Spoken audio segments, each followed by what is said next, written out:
Thanks very much. It's a privilege to be here today to speak with you. Every year, cybersecurity becomes increasingly critical.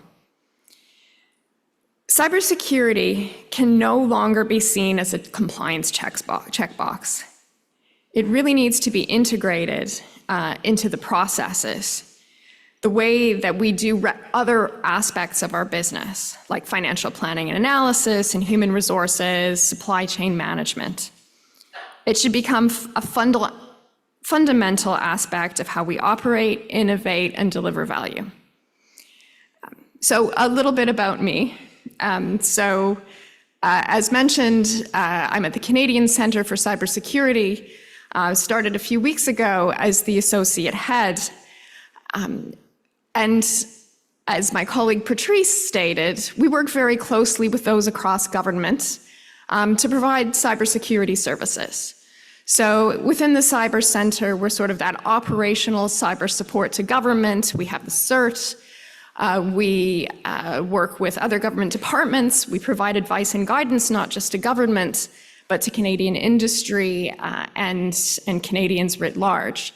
So we have a pretty big mandate looking at cybersecurity. About me specifically, I started within the communication security establishment a little over 20 years ago. And my background is in cryptography and mathematics. Because of that, and I've worked in either cybersecurity and other aspects of national security for my whole career, I've had a chance to watch the internet grow and change and watch cybersecurity grow and change. We just heard a great perspective on technological development from the Honorable Mr. McKenna. And I have a bit of a historical perspective as well. I don't have a great cybersecurity pun, though. So do you remember April 30th, 1995? And so looking around, maybe I'll change that. If you're over 40, do you remember April 30th, 1995? I do. I was a student on the other coast. I remember listening to the radio on the way to the University of Victoria. And the last of the National Science Foundation Network, or NSFNet, had just been decommissioned. And it was transitioning over to the regular commercial internet that we know today. It's almost 30 years ago, so something I'll get back to. So it was a big moment because it marked that change and that move into a commercial system with all of its influences and impacts that we know today. But that evolution of networks and systems that we call the internet spans several decades. The innovation, collaboration, technological advancement that began even earlier in the 1960s built a network that grew into a global infrastructure that has reshaped how we communicate, conduct business, and live our daily lives. We work online. Our financial transactions are online. Our critical infrastructure is online. The benefits to society have been immeasurable. But as new technologies were developed and deployed, cyber threats appeared and adapted too. In 1969, the US Department of Defense created Arpanet, the Advanced Research Projects Agency Network, the precursor to the internet. And it was really to enable communication between research institutions. Computers in different facilities, in different settings, were able to communicate. Trivial today, but groundbreaking when you consider that it had been less than 20 years since the first commercial computer became available. But the concept of a threat on a network came shortly after. In 1971, we saw the first demonstration of what a computer virus could be. Creeper was developed. The self-replicating software moved between computers on Arpanet. It demonstrated that a computer virus, or worm, could easily infect machines across a network. While it was a demonstration, the threat to the fledgling Arpanet was clear. The National Science Foundation Network that I just mentioned came online in 1986. While it was initially limited to linking computing researchers and Arpanet, it expanded the internet beyond military and security use. In 1989, the first commercial internet provider offered connection. But as the internet gained momentum, so did cyber threats. In the 1980s, we saw the appearance of the first widespread viruses and worms. One of the most notable early incidents occurred in 1988 when the Morris worm was released from a computer at MIT. It spread widely across the internet, rapidly replicated, and caused significant disruptions. But at the same time in the 1980s, antivirus software became available. We saw an important pattern emerge where new technology is introduced, a threat actor takes advantage of that technology, and the cybersecurity community innovates to protect against the threat. Not surprising, but a cycle we need to understand. Some of the technologies that revolutionize the way we communicate have also been taken advantage of by threat actors in ways we may not have initially anticipated. In 1971, the first email was sent between machines on Arpanet. By the 90s, we were familiar with spam. And in 2000, email was being used large scale to deliver malware. The I love you virus was propagated through social engineering emails used to entice recipients to download malicious attachments. And that social engineering also really became a theme that we need to be mindful of. Even the technologies that we developed to protect networks and information have been used as tools to threaten our information. In 1975, the data encryption standard first became available. Many other encryption algorithms followed. But by 1989, the encryption that was invented to protect was being used as a threat when ransomware appeared. In the last National Cyber Threat Assessment that we in the Cyber Center published, cybercrime remained the cyber threat that was most likely to impact Canadians. The threat of ransomware remains a major challenge for the cybersecurity community. Within the Cyber Center, like many organizations, we focused on technologies to protect and defend networks. We developed sensor technology to add layers of protection above and beyond antivirus on the networks that we monitor. We developed malware detection and analysis tool, assembly line, and made it available open source. But cybersecurity innovation has been broader than technology. To respond to threats, we've developed governance, operational structures. For example, within the community, Carnegie Mellon University deployed the first computer emergency response team, or the CERT, in 1988, when we had those first big problems with viruses. Computer security incident response teams exist globally today. The community has developed mechanisms for deploying new technologies like secure by design, methods to automate security, from things as simple as moving from manual updates to automatic updates have changed the way that we think and manage security. A broad set of standards and norms have been developed by the Internet Engineering Task Force, the IRTF, et cetera. Without the development of these and other standards, the internet couldn't function as the interoperable global network that we know. Standards ensure that different systems, from personal computers to smartphones to industrial servers, remain interoperable and that they meet minimum security requirements. They also enable innovation, providing that stable foundation on which we can build new applications and technologies. But all of those new technologies, structures, and pieces that span beyond cybersecurity continue to rapidly evolve.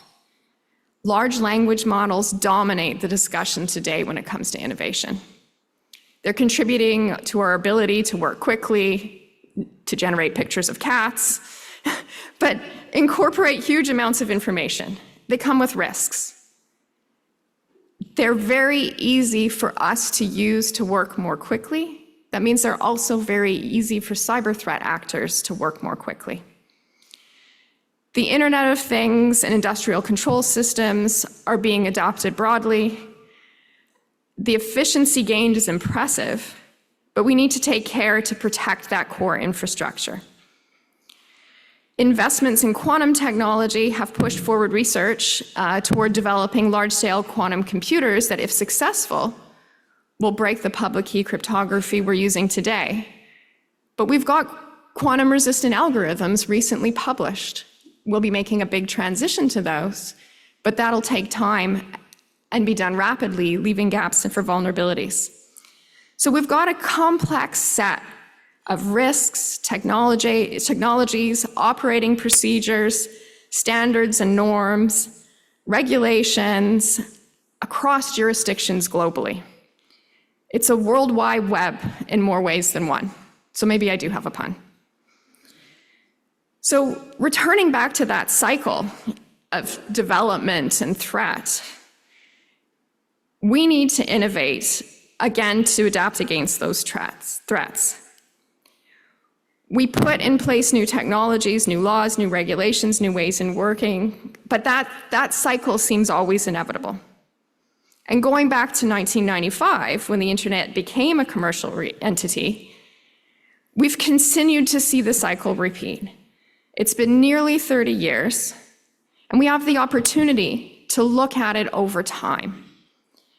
As those connected technologies, at the development practices, at service providing mechanisms, at users, at our laws, our standards and norms, and at cybersecurity threat actors, to understand it as a system.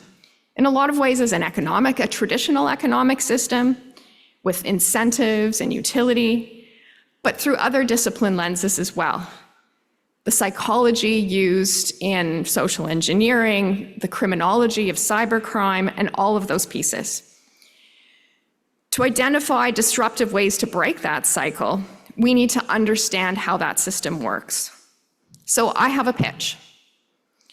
There are some fundamental questions we need to examine, and I'd like to share them with you.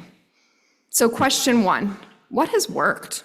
Across all those innovations, what has provided the greatest improvements to cybersecurity? And what are the characteristics of them? Like the mathematician in me wants to say, what are the features of these improvements?